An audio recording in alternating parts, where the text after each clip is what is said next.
Hey everyone, welcome to video 2 in the MusiCode tutorial series. Today I want to talk a little bit about Azure and Jupyter. So Azure is the Microsoft platform that's running all of these different tools.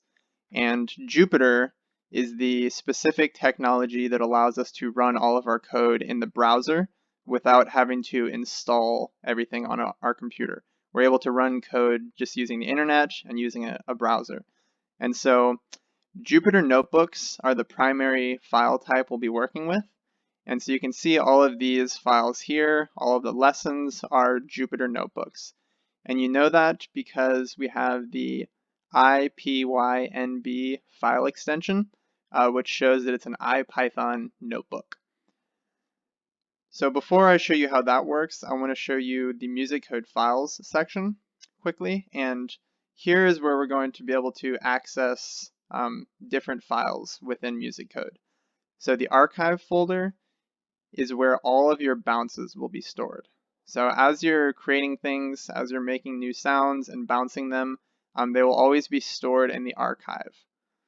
The datasets folder has some information required for the backend code in order to run properly, so you don't necessarily need to open that up. Samples is going to be a sample library of different sounds, which you can use with the sampler, which I'll have my own video on that soon. Okay, so to create a new Jupyter notebook, you can go up to New, and then Python 3. So this is going to create a brand new Jupyter notebook.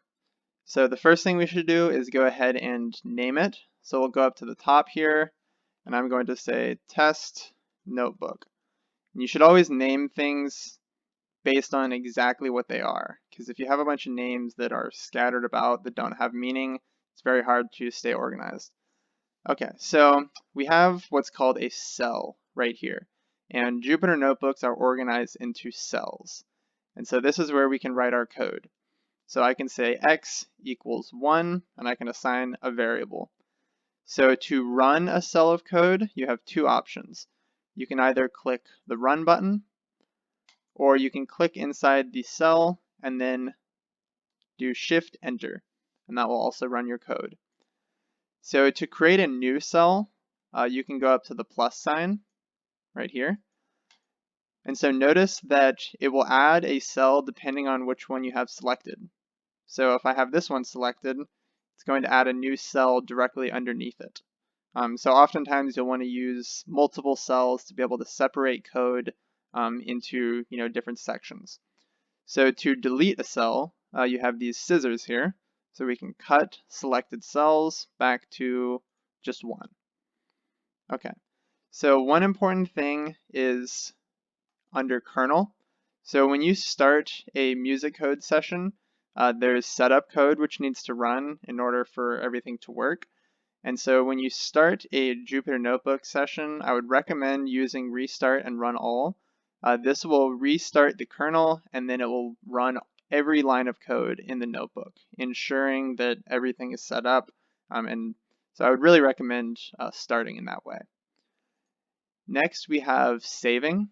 And so there's multiple ways to save. The first one is to use the icon. So we can click save and checkpoint like that. And then we'll see an updated message here, last checkpoint a few seconds ago. We can also do it through File, Save and Checkpoint. Okay, when you're closing out your Azure or Jupyter notebook, you can go to File and then Close and Halt. This is going to shut down the kernel and close the window. Okay, and now it takes us back to our directory. We can see test notebook, and if we wanted to open it back up, we could just click on it, and we'll see our code here. All right, so in the next video, I'm going to go into the fundamentals of coding in Python, and I will see you there.